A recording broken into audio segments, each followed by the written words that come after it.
Y eso generó, ¿verdad? Que se quisiera aducir que yo tenía una preferencia, pero eso es completamente falso. Por supuesto que eso conlleva a tener discrepancias adentro de Liberación y fuera de Liberación.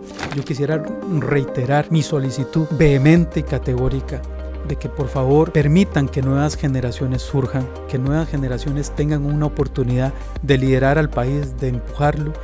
Saludos, suscriptores de Nación.com, gracias por escucharnos. Mi nombre es Roger Bolaños y hoy estoy en compañía del secretario general del Partido de Liberación Nacional, don Miguel Guillén. Muchas gracias por aceptar la entrevista, don Miguel. Con mucho gusto, para servirles.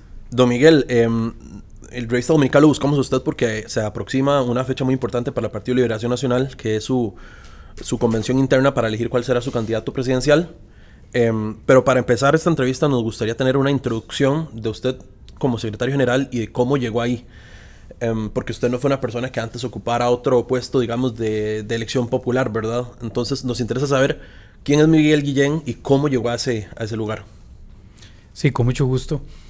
Bueno, primero decir que yo nunca me propuse ser secretario general ni ocupar un cargo dentro del Comité Ejecutivo Superior Nacional, que es el órgano de dirección política más importante que tiene nuestra organización, nuestro partido.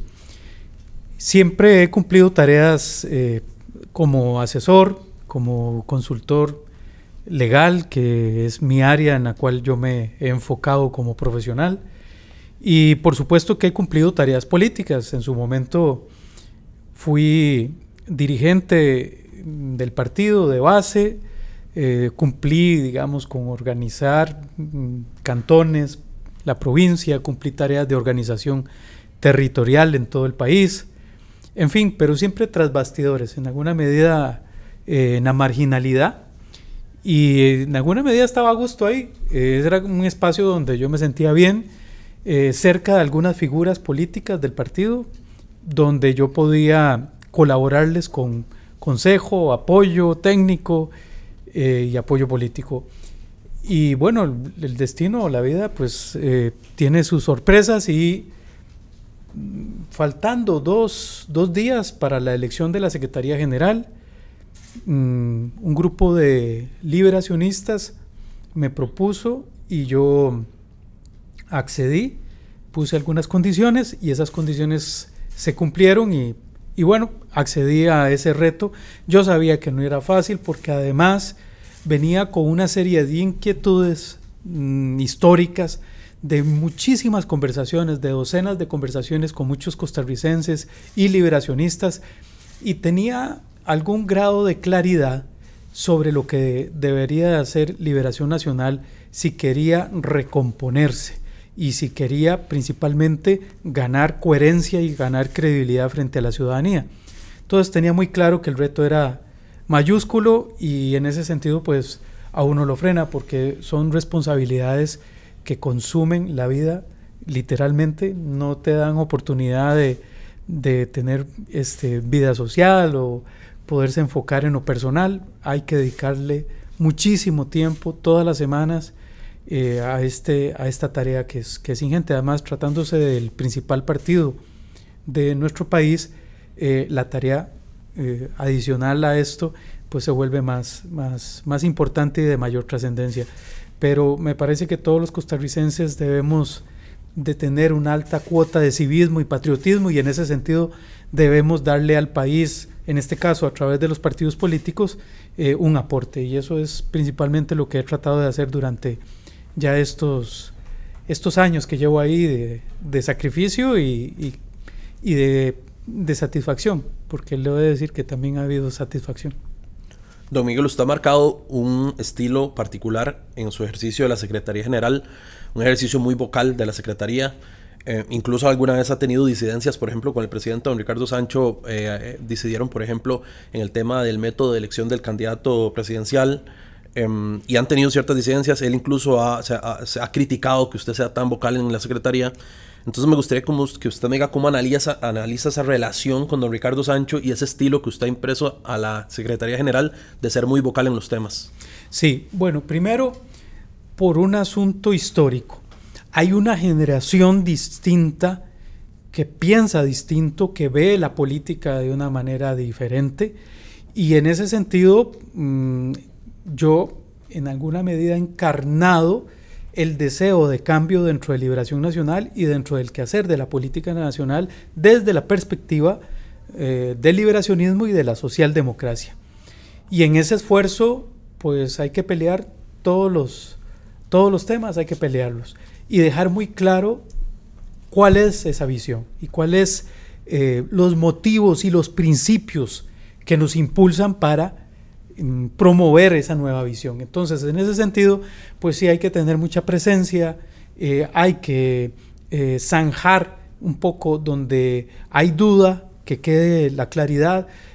Hoy día el costarricense y el ciudadano se forma opinión casi que minuto a minuto sobre todos los temas, y si se da mucho espacio, en ese espacio entra la duda, la incerteza, los prejuicios, la desinformación.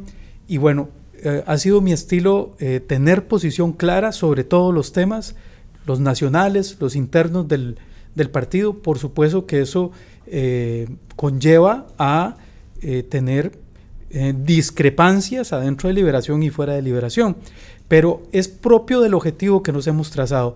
Si no definimos una ruta con total claridad, los ciudadanos no van a saber qué están pensando, en este caso, los líderes de nuestro partido. Y discrepancias hay. Donde yo más he tenido discrepancias es a lo interno de Liberación Nacional, sin ninguna duda, ¿verdad? Porque los temas que nos hemos propuesto han sido muy difíciles y muy polémicos. Y vienen otros, además, pero creo que la tarea se ha cumplido en alguna medida, pero es precisamente por eso. No es un asunto de vanidad personal, es un asunto de estrategia en cuanto a que el ciudadano debe tener suficiente claridad sobre las posiciones y lo que estamos argumentando en favor de una tesis o en contra de una tesis. Como decíamos, no, Miguel, se aproxima un periodo muy importante y están ya en un periodo muy importante, que es en el de precandidaturas y elección de la candidatura. Como parte de este proceso, algunos precandidatos han criticado su administración, por ejemplo, y han dicho que usted está parcializado, que usted no ha mantenido la neutralidad necesaria del puesto. Incluso, por ejemplo, precandidatos han señalado que usted es afín a la tendencia de don Álvaro Ramos. ¿Usted qué responde cuando le dicen estas críticas? ¿Cuál es su respuesta? Bueno, primero, no existe una estipulación normativa que obligue al secretario general a ser imparcial. Pese a esto, he sido una persona objetiva en cuanto a la organización del proceso. Hemos dado los pasos para asegurar el proceso de manera tal de que haya transparencia, de que haya seguridad jurídica y que haya seguridad electoral. Luchamos primero porque el proceso fuera abierto. Había un grupo muy bien justificado también, con sus muy buenas razones, que quería que el proceso dentro de Liberación Nacional fuera cerrado. Nosotros propusimos lo contrario, que fuera un proceso abierto, donde cualquier costarricense que se identificara con una tendencia pudiera participar. En fin, y hemos al día de hoy construido un proceso completamente transparente, legítimo, objetivo, donde esas personas que inicialmente criticaban el proceso, inclusive que invocaron fantasmas de fraude y demás, se han tenido que desdecir públicamente, han tenido que desdecirse y reconocer que ha habido un proceso impoluto en ese sentido. Entonces, eso primero. Y lo otro, con relación a si yo tengo alguna preferencia sobre alguno de los precandidatos o precandidata, eso es completamente falso, porque y eso surgió un poco en razón de que un medio me consultó sobre los posibles precandidatos que tenía Liberación Nacional. Habían en aquel momento 2 o 3 que habían externado públicamente, pero existía la expectativa de que don Álvaro Ramos diera el paso. Y lo que hice fue decir, bueno, estamos a la espera de si se va a tomar la decisión, de si don Álvaro Ramos va a tomar la decisión o no. Y eso generó, ¿verdad? Que se quisiera aducir que yo tenía una preferencia, pero eso es completamente falso. Lo que hice fue tratar de informar realmente lo que estaba pasando. Yo, Álvaro, sí he de decir con toda claridad que lo conozco desde los tiempos de la universidad. Somos cogeneracionales, tengo una relación de amistad con él, así como con todos los demás precandidatos, pero con él me une tal vez de pronto el tema cogeneracional, la cercanía en el sentido de la edad y de la universidad, de los tiempos de la universidad, pero nada más. Vamos a enfrentar ese reto, me parece que hasta hoy lo hemos hecho con total dedicación y responsabilidad. Así que esto es propio también de don Roger, de la política. Acá se tiende mucho a la contradicción y a la confrontación gratuita, y no necesariamente los comentarios que se hacen corresponden a la verdad.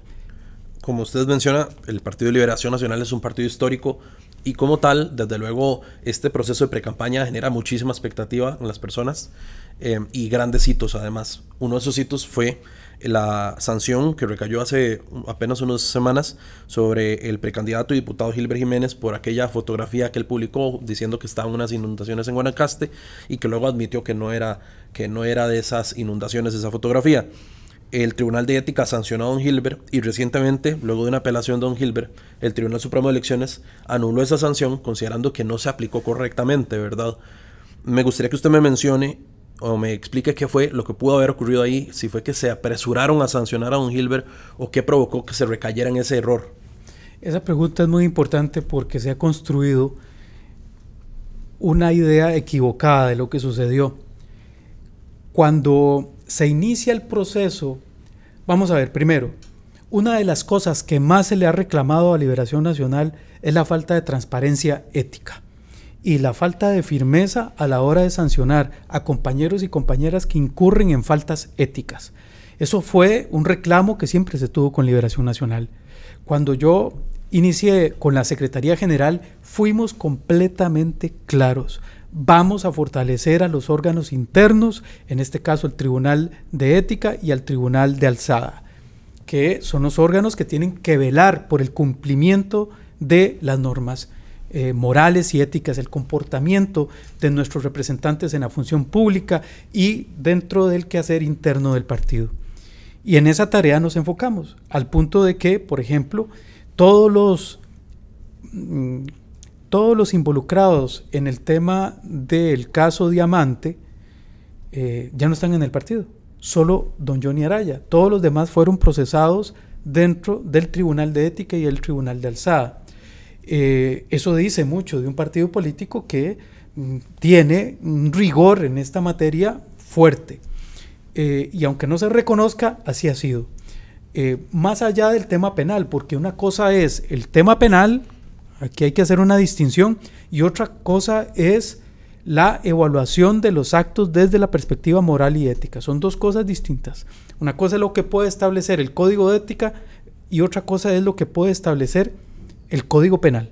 Entonces, hay casos de comportamientos que son antiéticos que no necesariamente constituyen un tipo penal. Entonces, es un tema delicado porque las fronteras son un poco difíciles de establecer. Y en esa tarea nos abocamos. Cuando don Gilbert inicia el proceso, o le inician el proceso dentro del Tribunal de Ética, don Gilbert no se había inscrito, ni había anunciado oficialmente que iba a inscribirse como precandidato. Habían rumores, eran rumores, pero cuando el proceso inicia dentro del Tribunal de Ética, cosa que además es un proceso privado, ni el comité ejecutivo, ni el secretario general, ni el directorio se enteran. ¿Por qué? Porque la normativa interna de nuestro partido establece que los procesos del Tribunal de Ética son autónomos, no tienen que estar vinculados a decisiones de otros órganos. Entonces, ese nivel de autonomía les permite tener en secreto los procesos de manera tal de que no haya una incidencia de un tercero que vaya a perjudicar el proceso. Entonces, no estábamos enterados. A don Gilbert se le sanciona y nosotros no estábamos enterados, porque la primera sanción viene del Tribunal de Ética y eso va a Alzada. Cuando don Gilbert se inscribe como precandidato, ya estaba sancionado por el Tribunal de Ética. Y ya le voy a decir algo más grave que eso. Yo le pido a los precandidatos, porque el Tribunal de Elecciones Internas dice que el que debe acreditar la militancia de un liberacionista es el secretario general. Muy bien, yo me comunico con los precandidatos y les digo, hágame llegar toda la documentación que me haga a mí justificar que usted es un liberacionista, ¿verdad? Cuando yo le consulto eso a don Gilbert nunca me dice a mí que él ya había sido sancionado por el tribunal y que él tenía un proceso abierto en el Tribunal de Ética. Es más, cuando yo le pregunto eso, don Gilbert no había presentado ni la apelación a la cual tenía derecho ante el Tribunal de Alzada. Se lo guardó.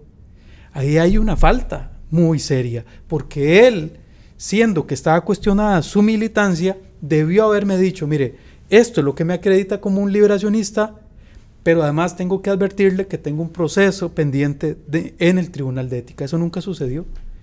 Y eso no lo dice él en los medios de comunicación, ni nunca lo explica. Y enfila sus baterías contra el partido y ataca a Liberación Nacional y trata de hacerse la víctima cuando no es ninguna víctima.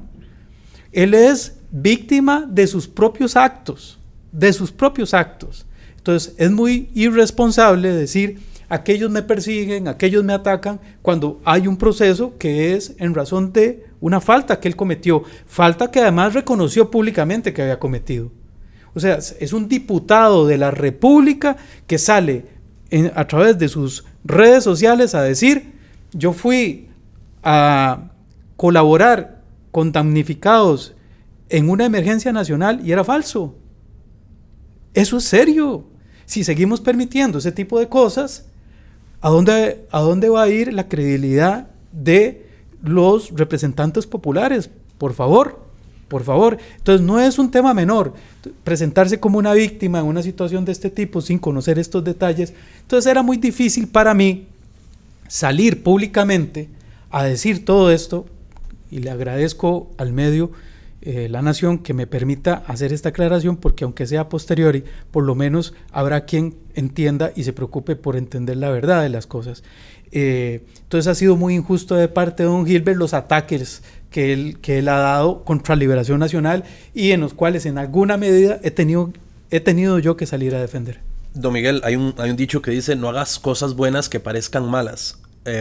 Ante el ojo externo, digamos, ante el ojo que no está en el intríngulis liberacionista, podría suponer o podría pensar o interpretar que hay y es lo que don Gilbert ha dicho, que hay un esfuerzo por tirar abajo su candidatura.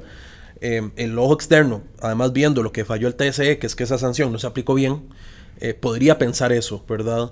¿Qué responde usted ante las personas que podrían pensar eso, tomando en cuenta que don Gilbert dice que se buscó bajar su candidatura y tomando en cuenta que el tribunal dijo que esa sanción no se aplicó bien? Solo una aclaración técnica. Lo que el Tribunal Supremo de Elecciones dice, bueno, hubo una falta en el debido proceso, porque cuando en nuestro Código de Ética establece que usted como liberacionista, si no se apersona a un proceso que le abre el Tribunal de Ética, eso es una falta que amerita una suspensión de su militancia.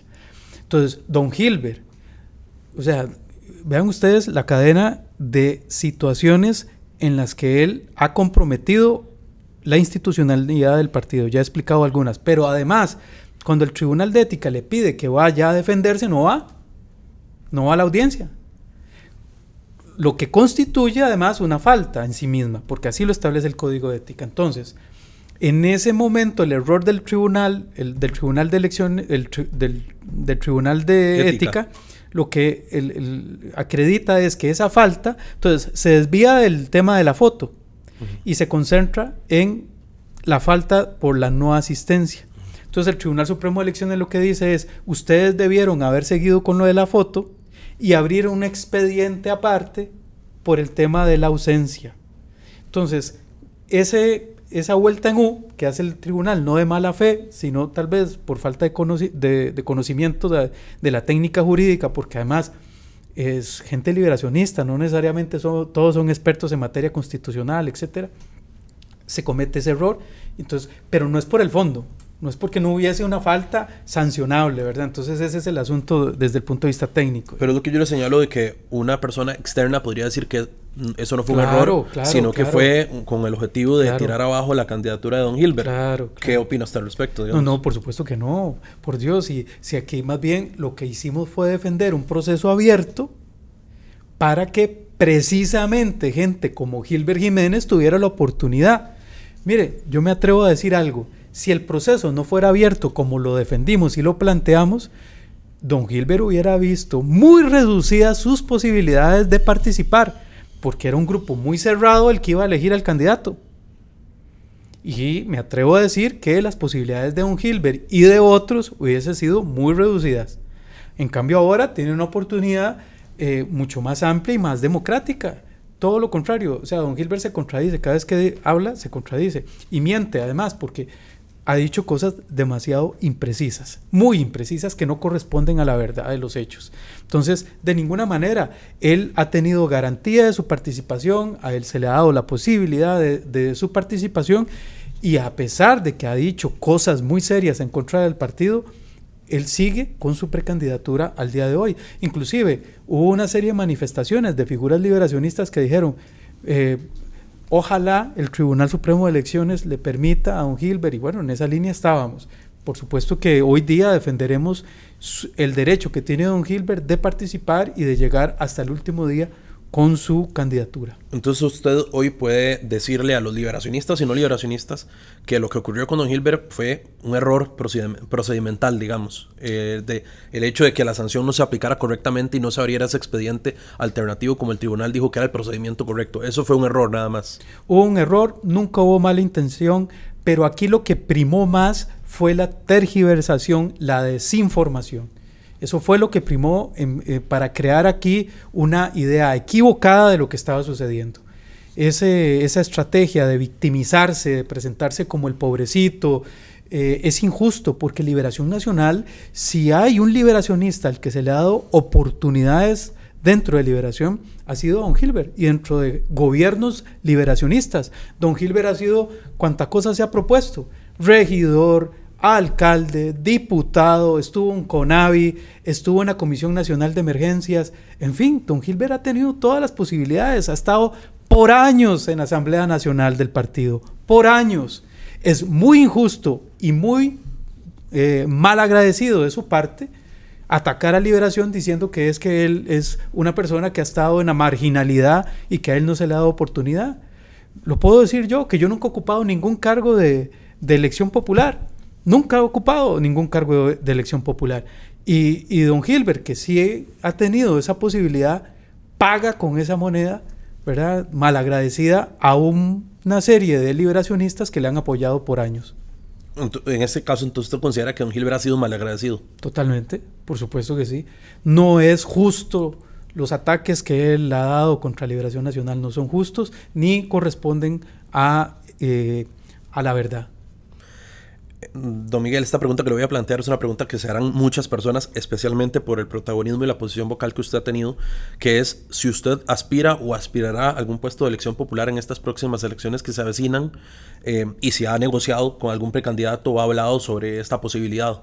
En lo absoluto, en lo absoluto. Yo me propuse una tarea en la Secretaría General, la he cumplido a cabalidad, con mucho sacrificio personal, y espero terminar el periodo, que no ha sido fácil porque ha habido momentos donde yo he tenido contradicciones con figuras de mucho peso político dentro de Liberación Nacional, y eso por supuesto ha provocado que alguna gente haya dicho, bueno, queremos a Miguel Guillén fuera de la Secretaría General.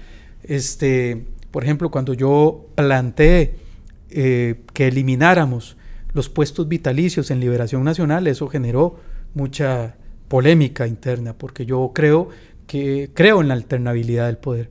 Creo que debe permitírsele constantemente a los partidos políticos su renovación. Pero me gustaría retornar a mi pregunta original, que es si a usted le interesa, digamos, buscar algún puesto de elección popular en estas próximas elecciones. Le voy a contestar con mi actuación.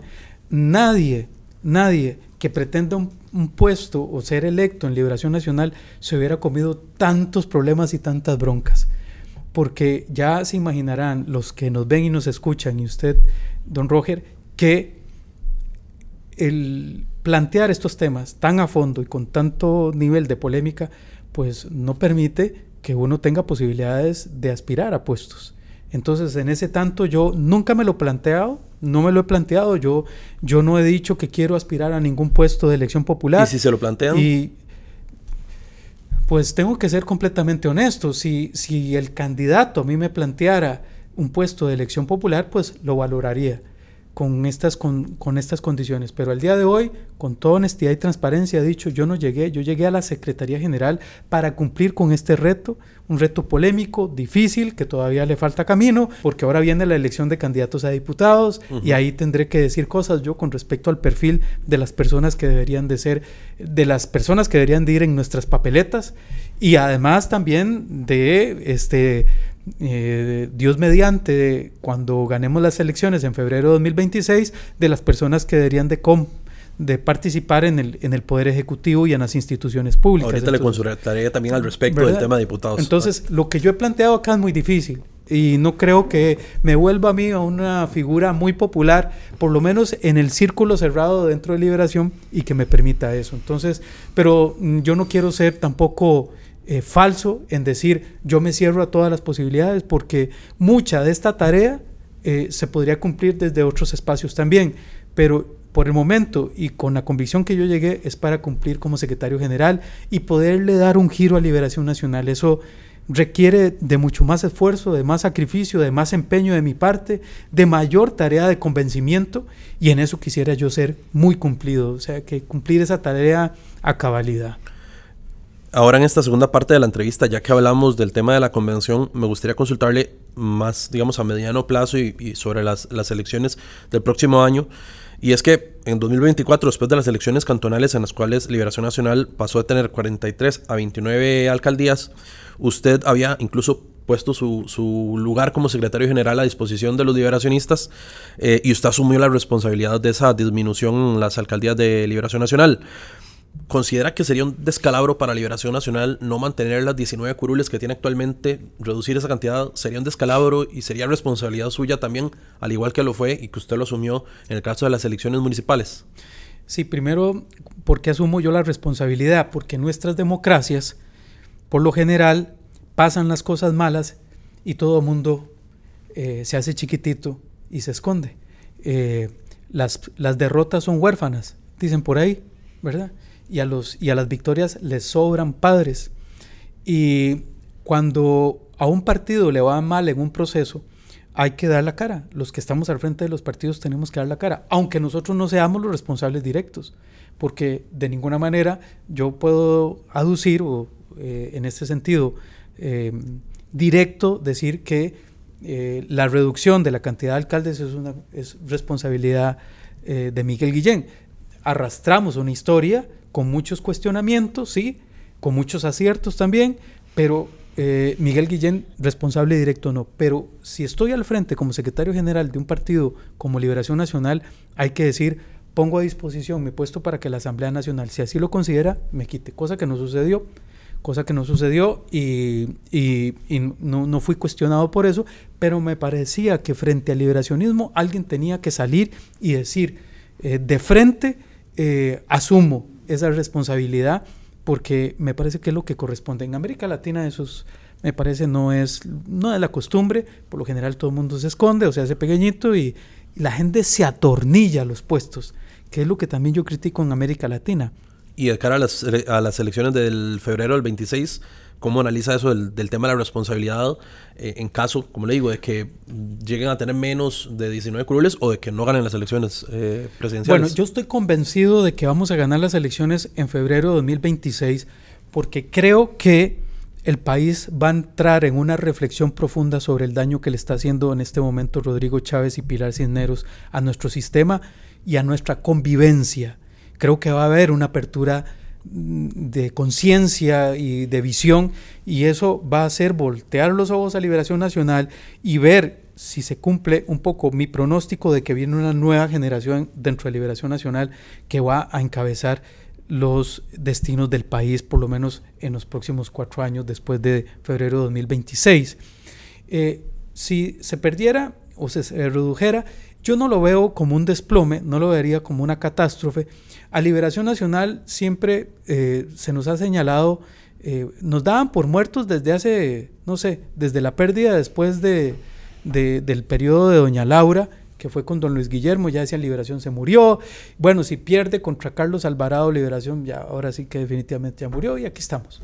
Es la fracción más fuerte, tenemos la mayor cantidad de alcaldes, seguimos teniendo presencia en todo el país, en todas las municipalidades, y seguimos siendo el principal referente de oposición al actual gobierno chavista. Liberación Nacional va a cumplir el próximo año 12 años sin gobernar, sin estar en el Poder Ejecutivo. Desde este punto de vista, ¿qué considera usted que le han castigado a los costarricenses al Partido Liberación Nacional? Y además, ¿cuánto tiempo más le va a tomar a los costarricenses y a los votantes perdonar eso que les está castigando? La falta de credibilidad, que es la razón primaria por la cual el ciudadano dejó de votar para la presidencia de Liberación, porque nos vota para diputados, ¿verdad? Nos votan nuestras papeletas para diputados, pero no están votando por nuestros candidatos a la presidencia, y es por un tema de credibilidad. ¿Y dónde viene esa falta de credibilidad? Por la falta de coherencia. Una cosa es lo que se dice y otra cosa es lo que se hace, y eso el costarricense, que no es nada tonto y que por lo general se informa muy bien, se da cuenta. Entonces, iniciamos con discursos progresistas en una serie de áreas, y a media campaña tornamos hacia un discurso conservador. Esas contradicciones en un político no son aceptadas por el ciudadano hoy en día. ¿Por qué? Porque el costarricense quiere votar por alguien que sea transparente, que de principio a fin cumpla con lo que dice y haga lo que dice. Entonces, en ese sentido me parece que la factura ha sido cara.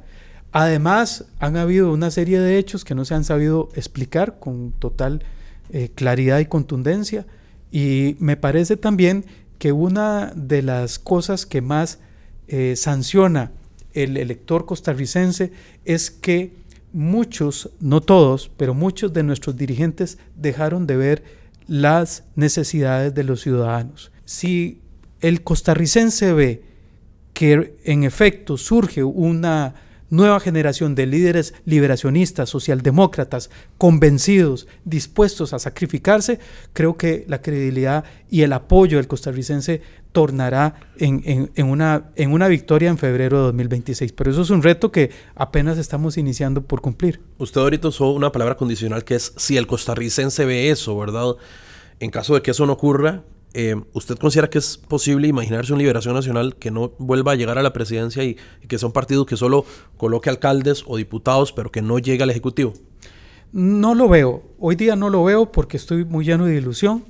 Sino todo el trabajo que hemos hecho durante estos años en la Secretaría General se iría a la basura. Yo no puedo pensar distinto. Tengo que pensar desde la perspectiva de la ilusión, de la esperanza, porque además esta esperanza y esta ilusión está ligada con tener un mejor país. Yo no voy a renunciar nunca a esa ilusión de que un Liberación Nacional resurja renovado, fortalecido, democrático, con una visión de la socialdemocracia del siglo XXI, no viendo hacia el pasado, que es otro problema que tenemos internamente. Dentro de Liberación todavía se cree que las recetas que se utilizaron en gobiernos pasados liberacionistas son las que pueden funcionar hoy día. El mundo y a Costa Rica hay que pensarlo con nuevos códigos, con nuevas ideas, con nuevas soluciones, sin abandonar nuestros principios elementales. Don Miguel, usted, como mencionó antes, usted abogó por quitar los puestos vitalicios que ocupaban los expresidentes en el comité ejecutivo. Incluso usted en su momento le pidió a los excandidatos, que son don José María Figueres, don Antonio Álvarez de Santi y don Johnny Araya, que no se volvieran a postular como candidatos, sino que dieran espacios de renovación. Fuentes de la Nación nos han señalado que hay interés de algunos excandidatos en buscar una curul, por ejemplo. En ese sentido, ¿usted qué opina de eso y cómo analizaría que alguno de estos tres candidatos, por ejemplo, buscara una curul?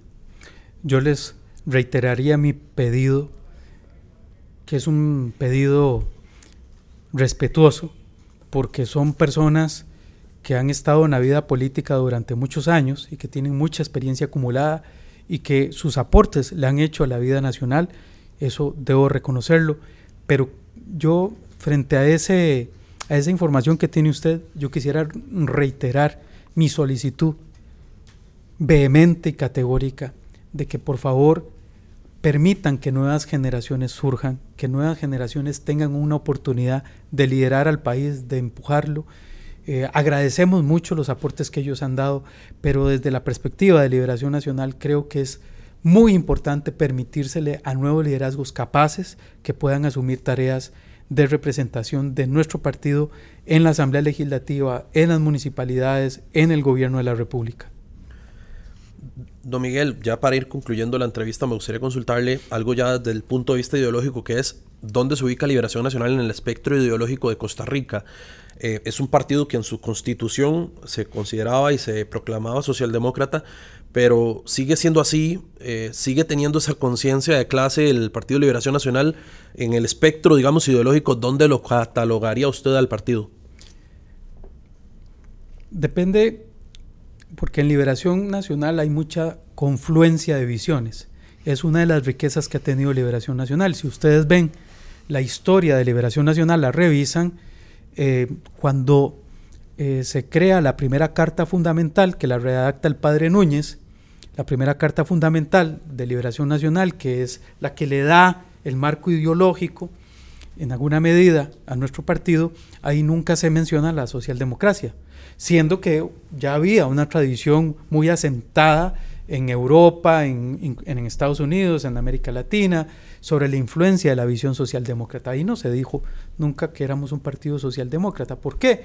Porque era una confluencia de visiones y que coincidían en la mayoría de aspectos de lo que había que hacer, pero no en todos.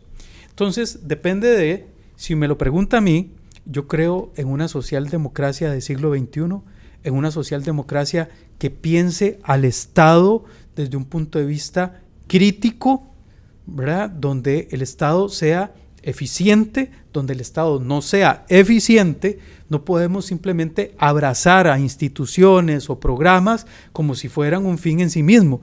Los programas, las instituciones tienen que estar en función del bienestar de las personas. Perdón, Miguel, ¿usted consideraría que la palabra socialdemocracia sigue definiendo hoy al partido?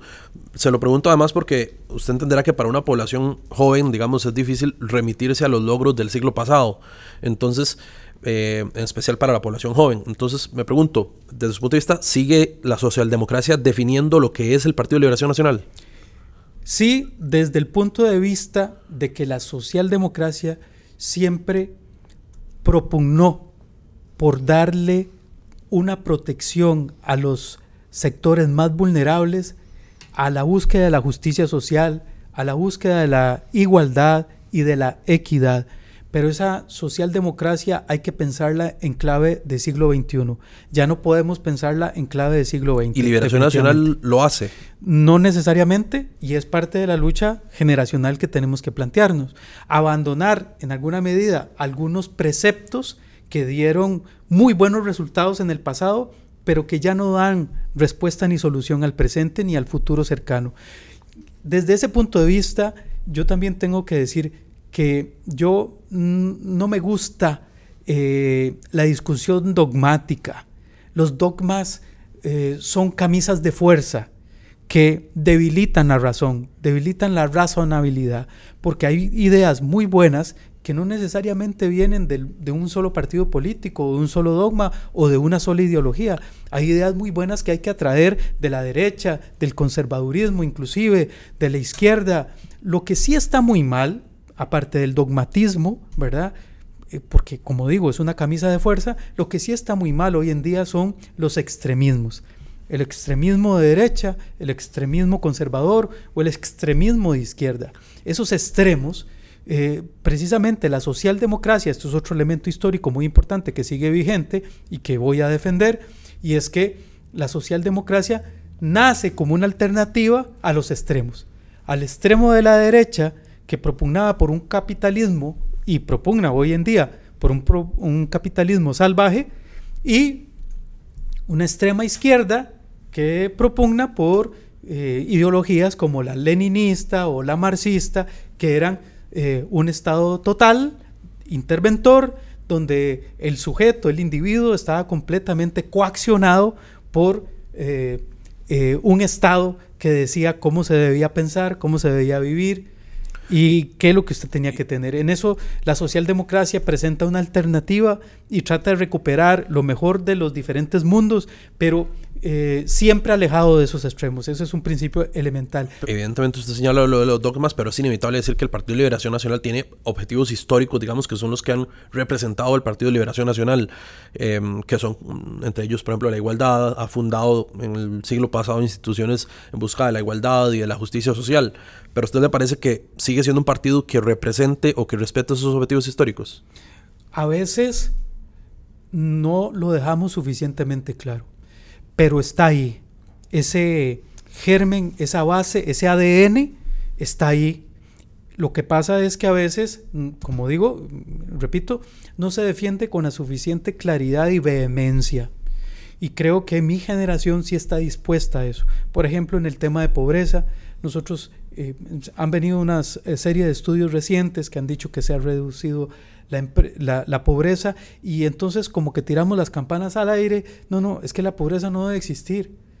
Del todo no debe existir. No tenemos que aceptar ningún porcentaje de pobreza, mucho menos pobreza extrema, ¿verdad? Que tenemos cerca de 400,000 costarricenses que no tienen qué comer cada día. Sí, esa es la pobreza extrema, que es cerca del 5% de nuestra población. Entonces, la socialdemocracia, a partir de esos matices, me parece que es la que defenderíamos, pero por lo general yo evito hablar de dogmatismos y hablar de ideologías porque, como digo, van contra el sentido común, van contra la racionalidad. Estas son discusiones más de finales del siglo XIX, del siglo XX, y no corresponden ya al siglo XXI. Nos ayuda mucho tener esa experiencia y esas discusiones históricas para no cometer los mismos errores, como se está cometiendo hoy en el mundo, ¿verdad? Con los extremismos, hay un neofascismo surgiendo, hay un neopopulismo surgiendo. Frente a eso, Liberación Nacional se va a convertir en una alternativa. Por último, la última pregunta, don Miguel, es de mucha actualidad, porque usted estuvo el día del lanzamiento de la coalición Agenda Viva en el Colegio de Periodistas. Entonces me gustaría preguntarle por qué estuvo usted ahí y además si el Partido de Liberación Nacional va a tener algún rol en esta coalición o esta alianza que se está planteando. Bueno, primero decir que nosotros, por lo menos yo no fui invitado a firmar un documento de una coalición, sino que fui invitado a escuchar una propuesta que habían construido una serie de costarricenses con visiones disímiles, provenientes de diferentes vertientes políticas, tanto partidarias como ideológicas, y en ese sentido me parece que Liberación Nacional debe abrirse a la escucha de las ideas de donde vengan, como digo, con excepción de los extremismos. Con los extremismos definitivamente no hay posibilidad de acercamiento, porque los extremismos nos llevan a situaciones fatales. Y en ese sentido acudimos al Colegio de Periodistas a escuchar una propuesta. No hubo discursos, no hubo firmas de documentos, solo ¿están abiertos una propuesta a una alianza? Por supuesto que sí, y yo lo he venido defendiendo, a pesar de que hay visiones internas contradictorias con esto, porque no crean que todo este camino es fácil. Cada cosa en Liberación Nacional crea disrupción, genera desavenencias, contradicciones. Cuando yo planteo que hay que acercarse a los sectores, hay que hablar con todos los sectores, con el sector pensante, con el sector trabajador, con el sector del magisterio, con las organizaciones sociales, con las diferentes mesas de diálogo social, porque todos tenemos una preocupación común. ¿Por qué no escuchar a los que desde otra acera también se preocupan por el país? O sea, eso es lo mínimo que debe hacer una organización política y lo mínimo a lo cual está llamado un líder político. Yo estoy convencido en el diálogo. He venido insistiendo que este gobierno ha cerrado el diálogo en todos los temas, no quiere dialogar con nadie, se cree autosuficiente, y ahí está el fracaso que va a tener en febrero de 2026, porque los costarricenses lo van a notar y va a ser muy evidente. Por eso yo defiendo que hoy día tenemos que escuchar todas las propuestas, no importa de dónde vengan.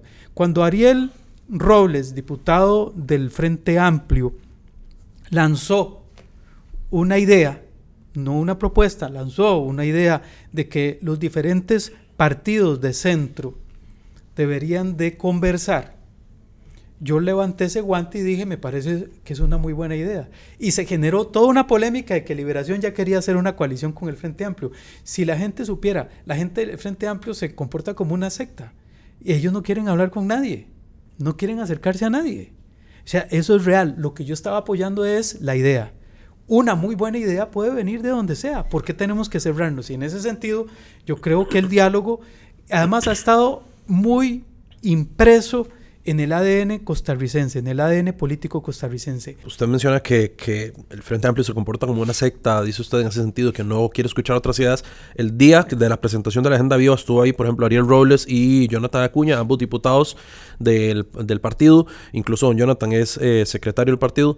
Entonces, me gustaría consultarle, digamos, si después de escuchar la propuesta en el Colper, es una propuesta que usted esté dispuesta a llevar a la Mesa de Liberación Nacional para valorarla. Es decir, ¿se va a tomar en serio dentro del partido esa propuesta? Es que la propuesta que se hizo ahí es un diagnóstico y una serie de soluciones que muchas están incorporadas en informes de Estado de la Nación, en informes de OCDE, en informes del Banco Mundial, en informes del Fondo Monetario Internacional. Entonces, yo no capté un elemento completamente disruptivo e innovador. Es decir, no es una propuesta como tal, considero usted. Sí, había una propuesta, digamos, pero es, como digo, es una propuesta de una ruta, digamos, lo que hicieron fue poner una serie de problemas y sugerir algunas vías de solución, ¿verdad? Eso fue lo que se hizo. No se entró a analizar la posibilidad de alianzas entre partidos o coaliciones entre partidos. Eso nunca se discutió ahí. Lo único fue ese documento, y si me puedo referir al documento, lo haré en esos términos. No veo, digamos, un elemento completamente innovador en ese documento, que ya está disponible en línea y que ahí se hizo una síntesis de él. Algo que me diga a mí, bueno, mira, esto es importante trabajarlo, porque ya son cosas, como digo, que se han venido estableciendo en la discusión pública sobre temas importantes, sobre el tema de la caja, sobre el tema de educación, sobre el tema de la economía, etcétera. Entonces, no es un tema que haya que llevar dentro de Liberación a discusión, porque, como digo, son temas que ya se han analizado desde otras perspectivas, desde el informe de Estado de la Nación, etcétera. Y entonces no hay nada que llevar. Lo que habrá que ver es si en determinado momento surge de nuevo la inquietud del acercamiento entre partidos políticos, pero yo siempre he hablado que no hay que establecer que el acercamiento de visiones tiene que hacerse desde coaliciones de partidos políticos. Hoy día la democracia es mucho más compleja. Por eso siempre abogaré por el diálogo, por la escucha, primero por la escucha y después por el diálogo. Y en ese sentido me parece que si surge esa necesidad, porque tiene que surgir, no puede ser forzada, de un acercamiento entre partidos políticos, yo estaría completamente... Además, hay un acuerdo de la Asamblea Nacional ya de nuestro partido que yo presenté, es una moción que yo presenté ante la Asamblea Nacional que fue aprobada por unanimidad, y estoy siendo fiel a ese acuerdo además. O sea, aquí no es Miguel Guillén en solitario, sino que el partido me ha acuerpado y nos ha acuerpado una serie de liberacionistas que hemos venido con estas tesis, y se tomó un acuerdo. Entonces, ese acuerdo en alguna medida posibilita la búsqueda de acercamiento de visiones, y yo por lo menos voy a abogar por una convergencia nacional. Don Miguel, muchas gracias por la entrevista y por acceder a conversar con Revista Dominical. Muchas gracias y les agradezco mucho.